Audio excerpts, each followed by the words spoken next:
Assalamualaikum warahmatullahi wabarakatuh. Perkenalkan, nama saya Masliati Nabiliyah NIM 036. Saya di sini sebagai moderator dari kelompok 7. Saya akan memandu jalannya diskusi kelompok kali ini. Kita akan membahas diskusi tentang piutang. Sebelum diskusi dimulai, saya akan memperkenalkan anggota dari kelompok. Yang pertama, Heni Prasastiwi. Yang kedua, Ulfatul Islamiyah. Yang ketiga, Laurensius Hendro. Materi yang pertama akan dijelaskan oleh Laurensius Hendro. Silakan. Piutang adalah hak perusahaan kepada pihak lain yang akan diterima dalam bentuk kas. Piutang digolongkan ke dalam kelompok piutang usaha dan piutang di luar usaha. Agar dapat diperoleh keadaan saldo piutang, untuk keperluan fiskal harus memberikan keterangan data di antara lain: 1. Nama dan alamat. 2. Jumlah piutang. 3. Saat timbul atau berkurangnya piutang. 4. Jenis piutang. 5. Hak penerimaan bunga. 6. Tanggal jatuh tempo. 7. Jumlahnya yang dapat dihapus. 8. Keterangan lainnya.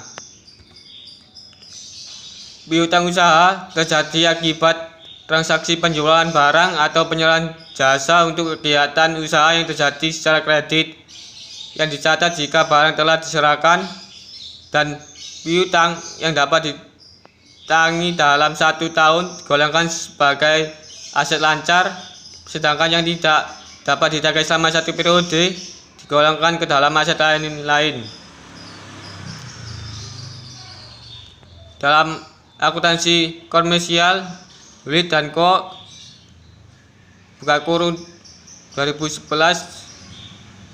bagi 154 sampai 161 tutup kurung, sering terjadi pemberian potongan perniagaan atau disebut dengan trade diskon, potongan yang diberikan saat transaksi penjualan dengan mengurangi harga jual yang berlaku, dan potongan tunai cash diskon, sampai potongan yang diberikan dengan tujuan agar pelanggan secara melakukan pembayaran tagihan. Menurut Weigen, Kimmel, dan Case dalam 2011 ayat 353 sampai 355, pembutuhan penyelesaian piutang tak terjadi berdasarkan pada berikut: 1. Presentasi penjualan. 2. Presentasi piutang usaha.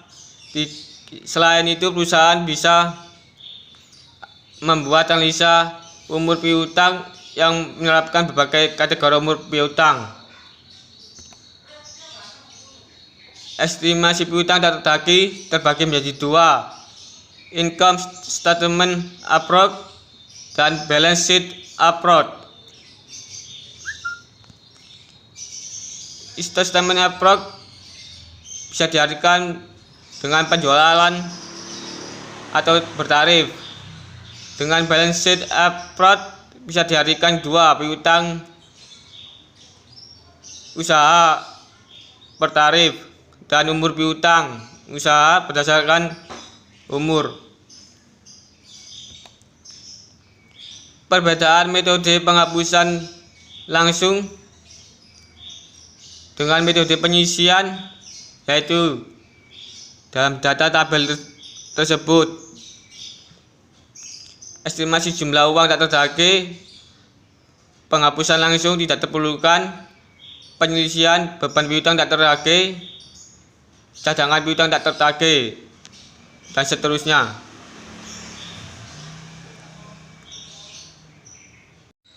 UU PPA nomor 36 tahun 2008 pasal 6 ayat 1. 1. Telah dibebankan sebagai biaya dalam laporan laba rugi komersial. 2. WP harus menyerahkan daftar piutang yang tidak dapat ditagih keadaan Ditjen Pajak. 3. Telah diserahkan perkara penagihannya kepada pengadilan negeri atau instansi pemerintah yang menangani piutang negara atau adanya perjanjian tertulis mengenai penghapusan piutang atau pembebasan utang antara kreditur dan debitur bersangkutan atau telah dipublikasikan dalam penerbitan umum atau khusus dan ada pengakuan dari debitur bahwa utangnya telah dihapuskan untuk jumlah utang tertentu. 4. Syarat sebagaimana dimaksud pada angka 3 tidak berlaku untuk penghapusan piutang tak terdagih. Penumpukan cadangan dana untuk jenis usaha. 1. Usaha, bank dan badan usaha yang menyalurkan kredit. 2. Cadangan usaha asuransi. 3. Cadangan penjamin lembaga penjamin simpanan. 4. Cadangan biaya reklamasi untuk usaha pertambangan. 5. Cadangan biaya penanaman kembali untuk usaha kehutanan. 6. Cadangan biaya penutupan dan pemeliharaan tempat pembuangan limbah industri. Untuk soal A. PT Abadi menjual barang secara kredit pada PT ZAP sebesar 5.500.000 sudah termasuk PPN 10% pada tanggal 10 Februari 2012. PT Abadi telah dikukuhkan sebagai PKP pada tanggal 15 Maret 2006. Sistem pencatatan persediaan yang digunakan oleh PT Abadi adalah sistem perpetual di mana harga pokok penjualan HPP adalah sebesar 3,5 juta. Tanggal 10 Februari 2012 piutang usaha debit 5.500.000, pajak keluaran kredit 500, penjualan 5 juta, kredit 5 juta. Harga pokok penjualan debit 3,5 juta, persediaan 3,5 juta. Pencatatan persediaan menggunakan sistem periodik. 10 Februari 2012 piutang usaha debit 5,5 juta, pajak keluaran 500, penjualan kredit 5 juta. Faktur pajak jurnalnya menggunakan sistem perpetual. Tanggal 10 Februari 2012 piutang usaha debit 5 juta, penjualan kredit 5 juta. HPP debit 3,5 juta, persediaan kredit 3,5 juta. B. Pada tanggal 14 Februari 2012 PT ZAP mengembalikan barang yang telah dibelinya pada tanggal 10 Februari 2012 pada PT Abadi senilai 2 juta. Harga pokok barang tersebut sebesar 500.000. PT Abadi mencatat transaksi retur penjualan. 14 Februari 2012 retur penjualan debit 2 juta, pajak keluaran 200, piutang usaha debit 2.200.000. HPP debit 500, persediaan debit 500. Bila menggunakan sistem periodik maka jurnal sebagai berikut. 14 Februari 2012 retur penjualan debit 2 juta, PPN keluaran debit 200, piutang usaha kredit 2.200.000. C. Pada tanggal 26 Februari 2012 PT Abadi menghapuskan piutang usaha terhadap salah satu debiturnya karena PT Bola telah mengalami pailit. Adapun syarat penghapusan piutang yang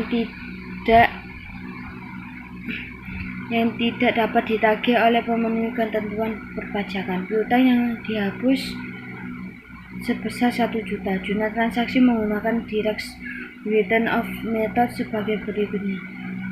Tanggal 26 Februari 2012 beban piutang tak teragih debit 1 juta, piutang usaha kredit 1 juta. Piutang dengan pihak yang mempunyai hubungan istimewa. Saldo tagih dari transaksi yang dilakukan dengan pihak di mana perusahaan mempunyai hubungan istimewa. Hubungan istimewa timbulnya karena 1. Penjualan, 2. Penggalian barang atau jasa, 3. Sewa, 4. Penjaminan, 5. Penyelesaian oleh perusahaan yang mempunyai hubungan istimewa. Assalamualaikum warahmatullahi wabarakatuh. Nama saya Ulfatul Islamia, NIM 215. Di sini saya akan meneruskan presentasi piutang dengan pihak yang mempunyai hubungan istimewa. Penyajian pihak-pihak yang mempunyai hubungan istimewa diatur juga dalam SAK Etap tahun 2009 nomor 160 sampai 163. Yang berbunyi apabila terjadi transaksi dengan pihak yang mempunyai hubungan istimewa, maka harus diungkapkan sifatnya. Informasi yang diperlukan tentang transaksi dan saldo, memahami dampak potensial, terdapat laporan keuangan. Pengungkapan harus meliputi 1. Jumlah transaksi, 2. Jumlah saldo, 3. Penyelesaian kerugian piutang tidak tertagih, 4.